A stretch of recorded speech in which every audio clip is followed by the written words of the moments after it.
Canada.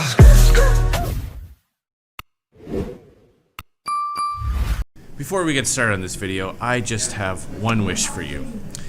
I hope you have someone in your life that is as excited to see you as Mark Carney was to see Donald Trump.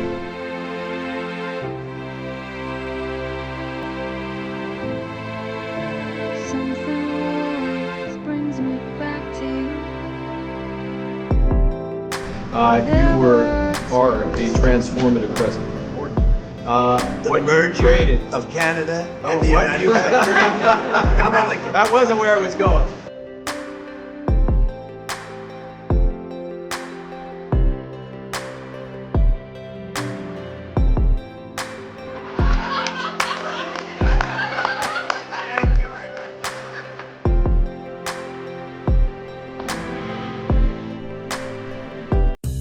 Mark Carney went down to Washington this week. We were all hoping that he would come back with the deal he promised. Here are 4 things you need to know about Mark Carney's visit with Donald Trump. Spoiler alert, he came home without a deal. The entire pitch by the Liberal Party for Canadians to vote for them was that they would solve this problem. He promised that he was the guy you hired in a crisis, that he knew how to negotiate, that he'd get a win for Canada. And remember, this isn't conservatives holding him to some unreasonable standard that we made up. This is the standard he set for himself. If there's not a crisis, you wouldn't be seeing me. I am most useful. I'm honest. I'm most useful in crisis. I'm not that good in peacetime. He could have been honest with Canadians and said, listen, I have no idea how to handle Donald Trump any more than the next guy, but I'll give it my best shot. That's not what he did. He looked every Canadian voter in the eye and he made a solemn vow that he would fix this, that he would get a deal by July 21st. And yesterday, President Trump and I agreed to continue to pursue those negotiations, intensify them towards a deal within the coming 30 days. It's now October and still no deal. Remember, during the election campaign, it was all about elbows up, and Mark Carney was going to be the tough guy that could negotiate a win with Donald Trump. You are a transformative president. And now, and I'm running out of time, but this is in many respects the most important. The merger of Canada and the United States. That wasn't where I was going. It's a good thing you don't need elbows to come home empty-handed. What could be worse than coming home without a deal? How about promising Donald Trump that you'll send $1 trillion of Canadian investments into the United States? I know it's hard to believe, but watch this clip. We are the largest foreign investor in the United States. $500 billion in the last 5 years alone, probably $8 trillion in the next 5 years if we get the agreement that we expect to get.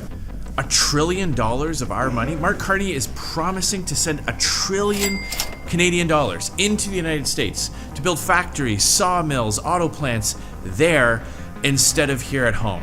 Now, what's his defense? His defense is that it's going to be private sector money, not better. What that means is that he's going to create the conditions here to send investment dollars there. Mark Carney is either going to provide an incentive to Canadians who invest in the US with either tax breaks or some other reward, or he's going to create the conditions here that actually drives out that investment. So for example, he's keeping the production cap, the industrial carbon tax, the shipping ban, and all of Trudeau's tax hikes, basically saying to Canadian investors, you can't make a profit here, so put your money to work in the United States. And he actually offered to Donald Trump that his policies would increase the amount of money leaving Canada for the US from $500 billion to $1 trillion. Well, we now know why the US president wanted this prime minister in power so badly. A weak leader whose high taxes and anti-development laws are sending billions of dollars and thousands of jobs out of this country. 86,000 jobs lost. And yesterday, the prime minister promised the president that he would increase Canadian investment in the U.S. by $1 trillion if he gets the agreement that he expects to get. Mr. Speaker, in exchange for $1 trillion of job losses in Canada, will he at least get an end to the U.S. auto tariffs that are killing jobs for our workers in Ontario? As the president said yesterday, the Prime Minister of Canada is a tough negotiator. We will get a great deal. Give me $1 trillion and even I will say something nice about this guy. beginning to see how it is that the president has been able to bulldoze over this prime minister. He won't even stand up when he is confronted by the Americans. The third thing you need to know is not only was there not a deal in general, but specifically auto and lumber was left completely off the table. This is devastating news for every single auto worker. The US has specifically said that there will be no deal that allows Canadian cars to be sold in the United States. Can we make a deal with Canada? I think it's really complex. I think this is really complex because they have been basically feeding off of us for decades upon decades upon decades, right? They have their socialist regime and it's basically feeding off of America. I mean, the president calls that out all the time. Why do we make cars in Canada? Why do we do our films in Canada? Come on. So I think the president's going to I think it's going to be a fascinating meeting. I'm glad I'm going to be there listening, but it's going to be a fascinating meeting tomorrow. That was Trump's Commerce Secretary basically saying that Mark Carney has failed to protect Canada's auto sector. Already, production shifts are moving to the United States. Already, the big three automakers are making investment decisions and they are not choosing Canada because of Mark Carney's failure to do what he promised and to get a deal that protects Canadian auto workers. Meanwhile, there have already been devastating job losses in the lumber sector as punishing U.S. softwood lumber duties continue to hammer Canadian workers. Remember, the previous Conservative government was successful in negotiating a softwood lumber deal with both Republican and Democratic presidents.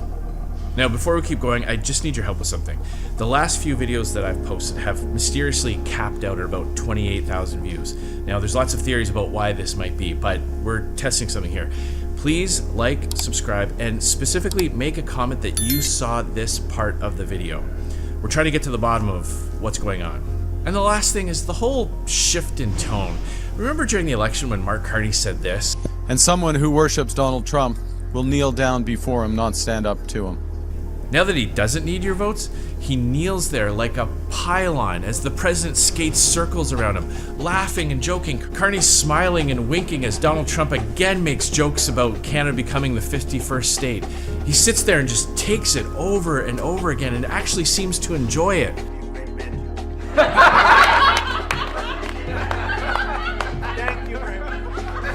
Donald Trump is killing Canadian jobs and making jokes about annexation, and Mark Carney just sits there and laughs along with him. You are a transformative president. That's a hell of a compliment. But the ultimate conclusion to this trip is it all makes sense now. It is now abundantly clear why Donald Trump specifically wanted Mark Carney to be prime minister.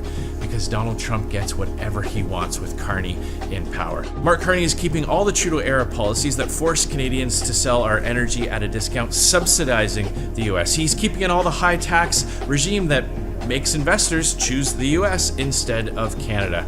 And he specifically promised Donald Trump $1 trillion more of investment. No wonder they get along so well together.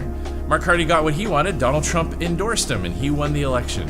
And Donald Trump is getting what he wanted, $1 trillion of Canadian investment putting Americans to work. You know, we started this off with a little bit of a joke about Mark Carney gushing over Donald Trump, but none of this is actually funny. Canadians are losing their jobs. That's so many people sitting around the dinner table not knowing how they're going to make their mortgage payment. It's dreams shattered and businesses going bankrupt. We need a conservative government that's going to fight for Canada, that's going to fight to get those investment dollars from Canada to put Canadians to work.